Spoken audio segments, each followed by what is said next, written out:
Hey everyone, welcome back to Dink and Dissect. On this channel, we do a full match analysis where we break down court positioning, shot selection, and the decisions that actually win or lose pickleball games. So, big shout out to LPW Pickleball for letting us use this match footage. Make sure you go ahead and subscribe to him. His channel will be linked down below along with the match footage. So, in this video, we see a bronze medal match, very competitive, very tight at the end. And we see two different strategies. We see one team really relying on power and one team trying to bring the other team to the net where they can play the slow game and grind the point out. So, in a match like this, who ends up winning? Let's go ahead and get right into the game. So here we go. Big serve, and maybe this is part of the pressure. Hits the net, and it's a quick side out. One of my favorite things about serving first is that you have an opportunity to put a lot of pressure on your opponents by jumping out to a 2 or 3-0 lead. In this case, they just turn the ball over. And good return, drives that. Great resetting, and they're established at the kitchen. Oh, great shot. So let's look at what he did here real quick. So he puts two hands on it. If I see two hands on a paddle, I'm thinking they're going to be aggressive. He does do a good top spin. He does a great job taking it out of the air, but he's ready for that shot. That's the biggest difference, I think, between 4-5 and the lower levels. You're ready with your paddle up to attack that next shot. A little bit of a high drop, but he's up there. Was just not able to get that third ball to sit down. Big drop, does not put much on that ball, and they are established at the kitchen. Oh, they were not established. It looks like there was a turnover. A big serve right there. It's a smart choice, just playing it slow. Pulled the trigger and back to resetting. Do you see how he didn't try and force that firefight? These players are playing very smart and just wide. That was a good lob overall, though. When I lob, I like to go cross-court. It just gives you a little bit more space. These players are stacking. Oh, great shot. Very patient there to wait for the ATP to reach its lowest point, the ball to reach its lowest point, and then get around that post. Great drive, just not able to handle that. If I am the team in the near court, I am continuing to drive to that player and see if I can get some more unforced errors. Probably not at this level. That's probably just a one-off. That's a good choice right there. He was getting low, ready to speed that ball up with the flick. Just did not work out for him. Oh, yeah, you have to attack that. Good job jumping over the corner, doing an Ernie to give him more leverage and be able to put more power on that ball. He was able to win it, just not on the first one. A good return. Good little counter there. Again, just goes up a little bit too high, and that gets put away almost every time at this level. I like these serves right here from that player. They aren't super aggressive, but they are getting them in. And a great cross-court shot. Just no chance of getting that. As the team in the far court, when this happens, you sometimes have to live with that unless it happens multiple times.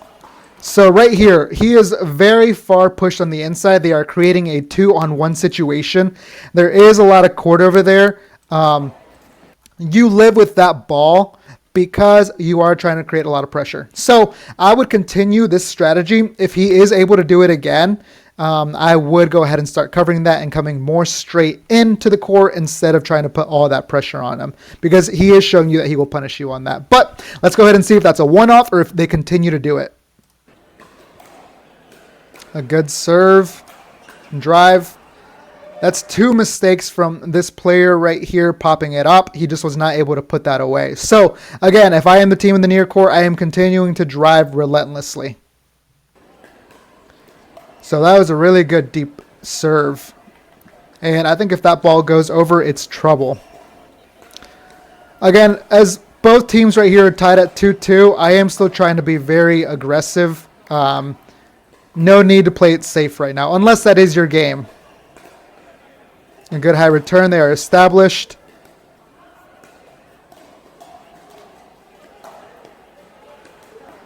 Yeah, from what I've seen here, I am continuing to drive at the player in the gray shirt on the far court and crashing on that. He has shown he has not done a lot with his counter volleys.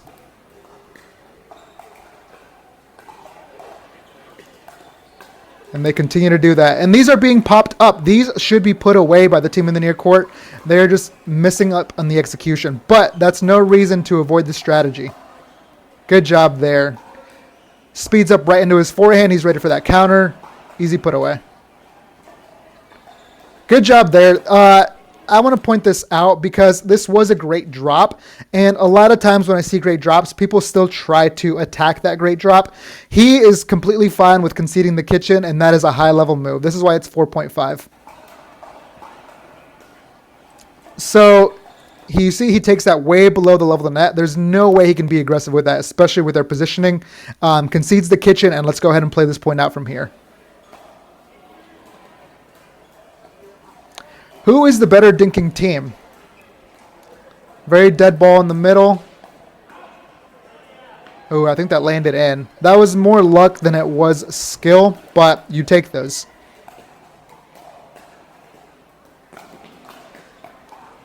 Right into his forehand. Now you want a high ball that they were able to win. And good for this player. He is switching. Good job. Again, still driving relentlessly at this player in the gray shirt. Good strategy. I like that flamingo keeping pressure up. He goes up on one leg and keeps trying to keep them back for as long as possible. I saw his paddle go up. I know he wanted to hit that. Good discipline by staying down. Look at that. That first speed up didn't work. And he goes ahead and resets the next ball. And now they are down in the point, but still alive. Able to get established again. Oh, man. All that work just not to win the point. I've noticed that when you win those kind of points where they push you back off the line and you are able to win those, it's very demoralizing for your partner or for your other team. Good job getting out of the way. Those are hard balls to let go. Again, are the nerves still in? We have seen 2 missed serves. These are shots that you absolutely have to land because there is no pressure in the sense that you are controlling 100% of that shot. You have to get it in and not give your opponent easy side outs. They're switching it up, dropping it now to this player. Good job getting it over, selling out. So this was a bad lob, if you guys see. He is lobbing. Maybe it's because he's desperate. He was very established there, though. I don't know why he lobbed this. He lobs down the line, and you are lobbing into a righty's forehand. This player does seem to be about 6 foot tall, athletic, and just crushes them there. Again, not something I would try again. I think he had enough time there to put this ball back in the middle. No need to mix that in there. If you're going to lob, ideally you want to go over their left shoulder, in this case the righties. That makes it much less dangerous. So again, if I am both teams, let's start with the team in the backcourt. I am going ahead and continuing to drive as much as possible to this specific player. We have seen a few errors, and even when they've messed up on the point, the team in the far court, the balls have been there to be attackable and not come back. So this score is a little bit tighter than what it should be. The team in the far court should be up higher. Now, if I am the team in the near court, what am I doing? They have shown that they are better at the kitchen than the team in the back court. We have seen a few balls being sped up and going out of bounds. We have seen some balls be countered or be sped up right into waiting forehands. So if I am the team in the near court, I am continuing to try and get the team in the far court to play slow. Let's see how both teams proceed. A good drop. So they are changing strategies a little bit and not able to get that over. Side out. That's a great drop. Again, that's what I'm talking about. This player is established at the kitchen. He just puts too much on it, and they're able to get an easy point.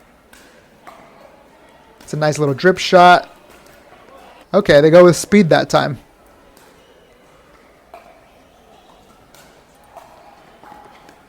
So that's why you drive, is to go ahead and get that easy fifth ball like he does here.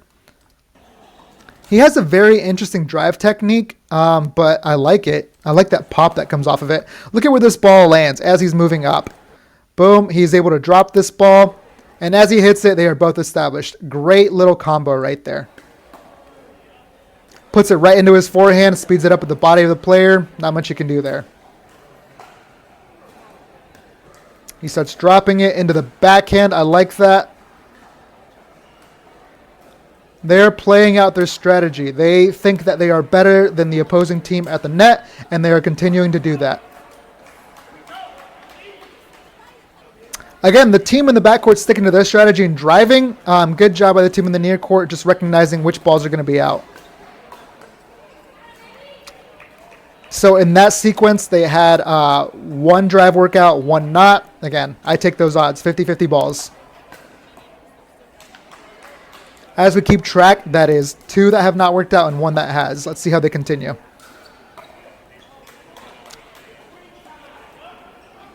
A drive that goes right into the net. This is turning into a very tight game. Again, just by some unforced errors from the team in the near court.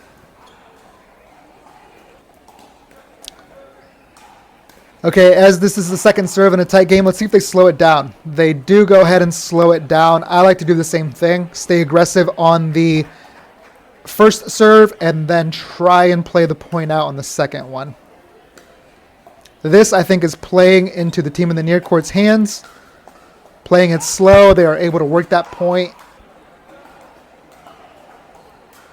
Good serve. Oh, crazy technique. So I get that this was a good return, but we cannot have this kind of technique. Look at how he's shooting this. He is off his back foot, falling back. You are just asking to side that ball out. Not what you want to see. Yeah, that is exciting from the team in the near court. You can hear him say, "Here we go." Nice. Popped it up. Gets body bagged again.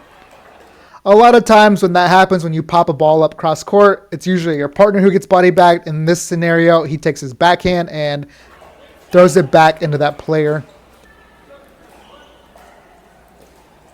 Very tight game. Again, look at these serves. These are nothing fancy. These are just getting them in the court because they think that they can beat them at the net. Good job there. You can never get too tight. If you see a ball that's high, you have to speed that up, even if it's a tight game like this. I think all players are settled in now. Going to the cross-court exchange. Again, we continue doing that. Yes, he is very amped. They have found a weakness. They are better at the net than the team in the backcourt.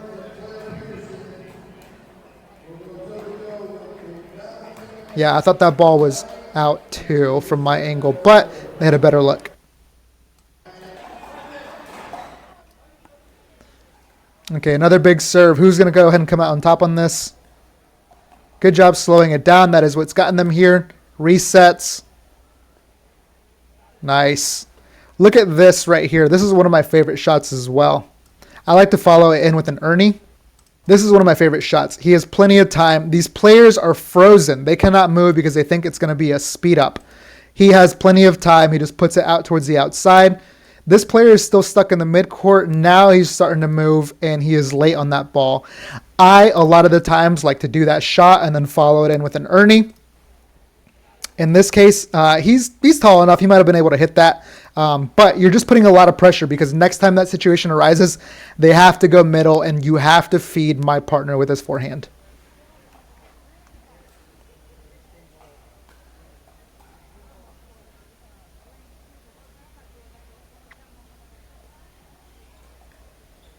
Again, if I am the team in the near court and I need this point, I am attacking this player right here because his backhands, dinks don't seem to be too aggressive. You're getting a lot of dead dinks. Let's watch this right here.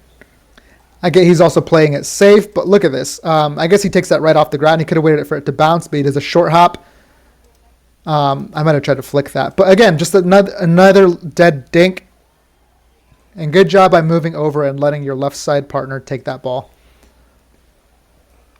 But yeah, in this scenario, I am not hitting it to the player in the forehand, but it does work out for them anyway. Good job by them. Crush that. Oh, man. You can see what's going on here. With a little bit of practice, you can absolutely start winning these points. I see this happen at the higher levels. You work so hard to get that drive. They make an error on the drive. You have to crush that next ball because a lot of the times it's a winner. You just need to start working that, drilling that, and making sure you can land them in the court. That's honestly the best scenario you can get from a third shot drive. It gets a pop-up and you're able to crush that easy ball. A lot of times what you look for is the drive and the drop. That's if the team is able to handle it and keep it low. But in this scenario, they have not been able to handle it for most of the game. And you need to start crushing those. So this is an easy fix for the team in the backcourt. You start drilling that just a little bit and you will start putting away a lot more games very quickly.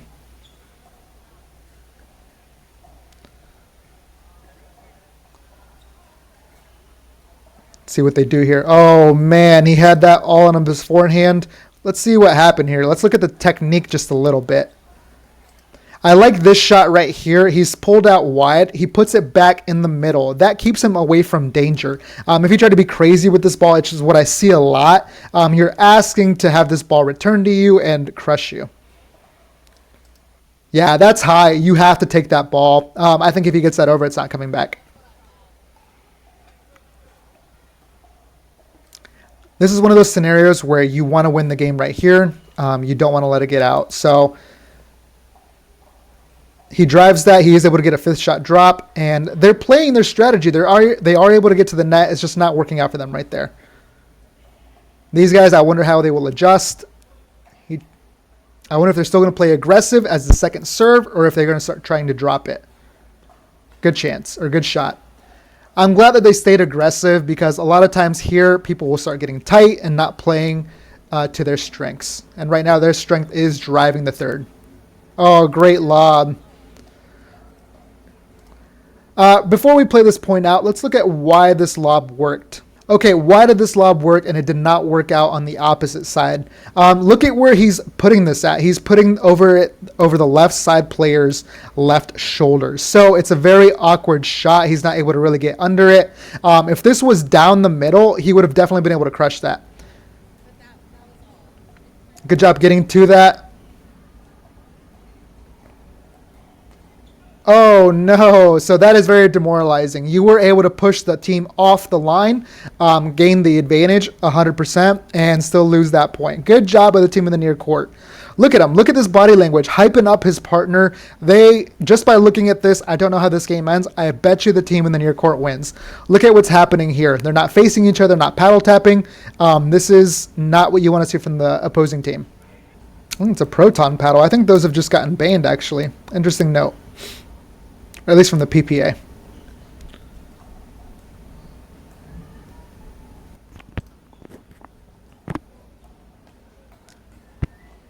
Oh, that's too bad. Attacks it high. I wonder who won the last game. I'll have to go back and look.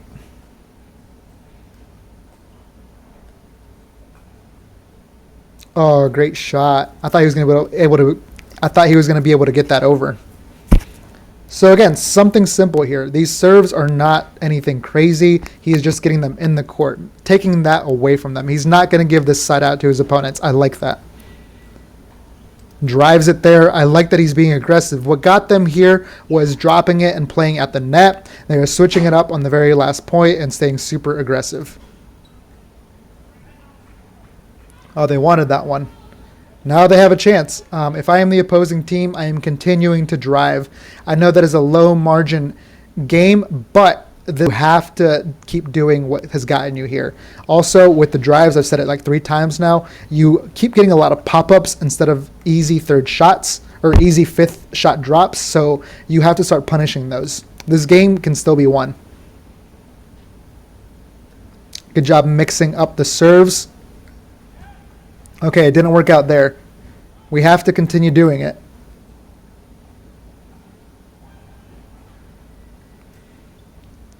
Good job.